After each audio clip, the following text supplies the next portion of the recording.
Alors là, franchement, ça vaut le détour et je vais vous mettre la vidéo derrière. Commission d'enquête sur l'audiovisuel public. Donc encore une fois, avec l'argent des Français. À coups de milliards. Vous allez voir, c'est un délire. Mais à l'intérieur de cette commission d'enquête, il y a des choses qu'il faudrait cacher au grand public, qu'il faudrait cacher aux Français.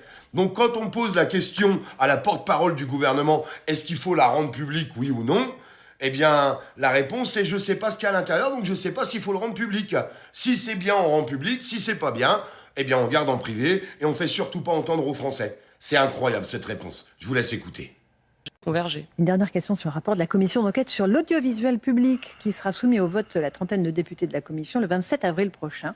Est-ce qu'il doit être publié, selon vous? S'il est enterré, nous ne pourrons pas avoir accès aux conclusions ni à toutes ces auditions qui se sont déroulées pendant plusieurs mois. Vous savez que par principe, je n'ai pas lu ce rapport. Non, personne, a priori, à part... Voilà, donc vous me demandez de me positionner sur un rapport que je n'ai pas lu. Sur le plan démocratique, est-ce que vous pensez qu'il est sain que ces auditions, qui sont déroulées pendant 4 mois, tout le monde puisse avoir accès aux conclusions de ce rapport? Moi, par principe, c'est la démocratie ou pas? Moi, par principe, j'estime que le travail parlementaire, de toute façon, doit être publié. Maintenant, un, je n'ai pas lu ce rapport, et deux, c'est la responsabilité des parlementaires. Bah si, c'est un petit peu la question quand même. C'est est-ce que vous souhaitez que ce soit rendu public et que les Français aient accès à cette information-là? Mais si je lis le rapport, je vous donnerai mon parce que avis. s'il ne vous convient pas le rapport, il vaut mieux l'enterrer? Vous me demandez de me positionner sur quelque chose que je n'ai pas lu, Laurence Ferrari. Non, je vous demande de vous positionner sur un principe démocratique.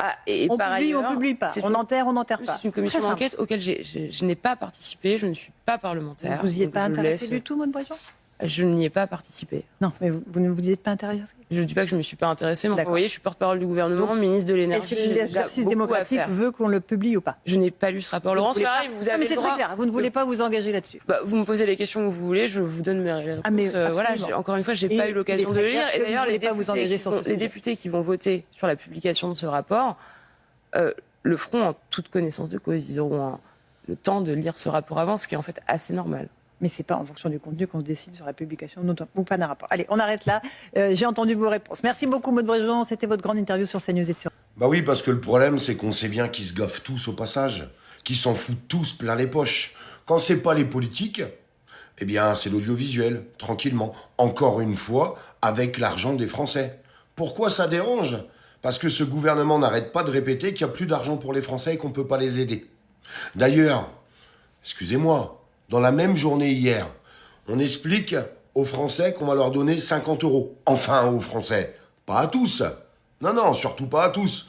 Non, parce que le principe de la France, égalité, fraternité, ça a complètement disparu avec ce gouvernement, qui détruise les valeurs françaises.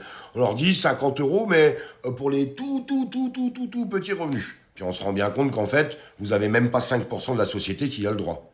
50 €. L'augmentation de gasoil a commencé, je vous le répète, au mois de mars. Vous vous rappelez de tout ça? Mars, avril, mai, juin. Parce que ça va être versé au mois de juin. Pour 4 mois, ça fait 12,50 € par mois. Ils sont sauvés, les Français, avec 12,50 €. Et puis, dans la même journée, on apprend que là, ça y est, ils débloquent 90 milliards. On parle même pas de millions. Il y a des gens, quand on dit milliards, ils se rendent même pas compte. On débloque 90 milliards pour l'Ukraine. Participation de la France, 17 milliards. 17 milliards. Je ne sais pas si les gens se rendent compte. Le prorata. 12,50 €, 17 milliards. Et là, on va m'expliquer à moi qu'on ne prend pas les Français pour des cons. On va m'expliquer à moi qu'il n'y a plus d'argent. Il y en a de l'argent. Il y en a pour l'audiovisuel, pour qu'ils aillent des châteaux, des belles voitures, des salaires à 400 000 €. Là, il y a de l'argent. Il y a de l'argent pour les politiques, pour leurs séminaires, pour... leurs petites voitures de service, pour leurs chauffeurs, leurs femmes de ménage, leurs trains, leurs billets d'avion, les salaires grassement payés, les repas à l'Élysée, les déplacements de Macron en vacances un petit peu partout, tous ces hauts fonctionnaires grassement payés. On en est là, il y en a de l'argent. Là, il n'y a pas de problème. Par contre, pour les Français, il n'y a jamais d'argent, il n'y a jamais rien. Voilà où on en est en fait aujourd'hui. Voilà où on en est dans ce pays. Et voilà pourquoi cette colère doit être légitime. Mais non, mais comme un semblant de colère était en train de naître, parce que la vérité, c'est que la France s'effondre. La vérité, c'est que la France, elle est en train de couler. Et ceux qui n'ont pas très bien compris, malheureusement, ça va faire mal. Dans quelques semaines, quelques mois, tout est en train de s'effondrer. 20 000 liquidations judiciaires. Encore dans la gueule, là. Allez, boum, dans les dents. Premier trimestre, ça fait très très mal. Il n'y avait pas encore l'augmentation du gasoil. Qu'est-ce que ça va donner après? Qu'est-ce qui va se passer? Ce qui va se passer, c'est que ça va s'effondrer, mais vous inquiétez pas. Eux, les politiques, ils seront toujours grassement payés, ils auront toujours leurs chauffeurs. À l'audiovisuel, pas de problème non plus. Non, non, ils vont continuer de s'engraisser.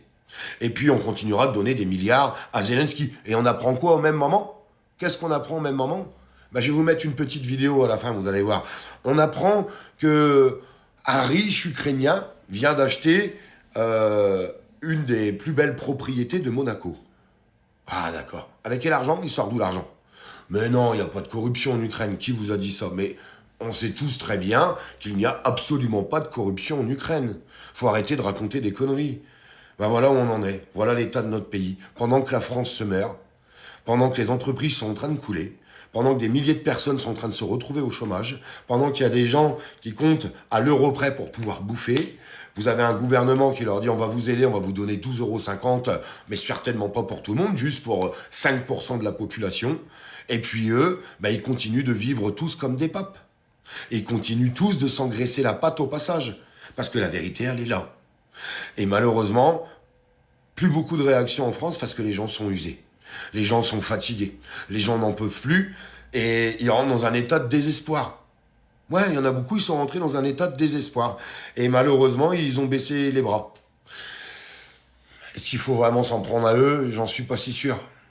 Parce que les responsables de tout ça, ils sont là-haut, à l'Élysée. Avec un mec qui s'appelle Emmanuel Macron et fièrement à la télévision a dit « Vous cherchez un responsable? Il est là. Venez le chercher. » J'oublierai jamais cette phrase. Je n'oublierai jamais cette phrase, les amis. Tout ce que je peux voir, c'est que la misère a continué d'avancer. Il suffit de regarder autour de vous. Il suffit de regarder autour de vous. Moi, je constate qu'on a de plus en plus de gens qui sont dans un état de désespoir total, qui sont à la rue, qui finissent dans la drogue. C'est ce que je vois un petit peu partout. Je vois des zombies naître un peu partout, ouais, des zombies. Cette société est en train de créer des zombies. Cette société est en train d'envoyer tout le monde dans la rue, petit à petit. Parce que vous savez, un artisan qui a bossé toute sa vie et qui fait un dépôt de bilan, il a le droit à rien. Faut aussi penser à lui. Et il finira peut-être à la rue. Parce qu'un artisan, pour sauver sa boîte, avant de couler, il va tout vendre, tout ce qu'il a, pour essayer de la sauver. Lui et ses salariés. Puis les salariés qui vont avec peuvent finir aussi à la rue. Tout ça à cause de qui? À cause d'un système qui est en train de nous effondrer, qui est en train de nous écrouler. Ceux qui n'ont pas compris que tout est en train de s'écrouler, l'agriculture s'écroule, les pêcheurs s'écroulent, les boîtes de transport ferment, les boîtes de TP, mais on pourrait tout citer en fait. Tout est en train de s'effondrer. Et ce gouvernement continue dans sa doctrine d'asservissement. Parce que moins t'en as, moins tu peux la ramener. Parce que t'essayes de trouver un beefsteak à manger dans ta journée, ou t'essayes de nourrir tes enfants. La vérité, elle est là. Et il y a beaucoup trop de citoyens qui, malheureusement, à cause de cette misère, viennent à s'en prendre à leurs voisins, au lieu de s'en prendre aux vrais responsables. C'est ce qu'on peut voir dans le paysage et dans le pays. Et c'est ce qu'on peut voir de plus en plus. C'est terrible, c'est horrible, mais c'est exactement ce qui est en train de se passer. Et ça veut dire que leur petit plan, il est en train de fonctionner à merveille. À merveille. C'est pas une révolution qu'on risque d'avoir en France. Non, c'est le chaos. Le chaos. Une révolution, c'est des gens qui en ont marre, qui s'en prennent à un gouvernement. Ça, c'est une révolution.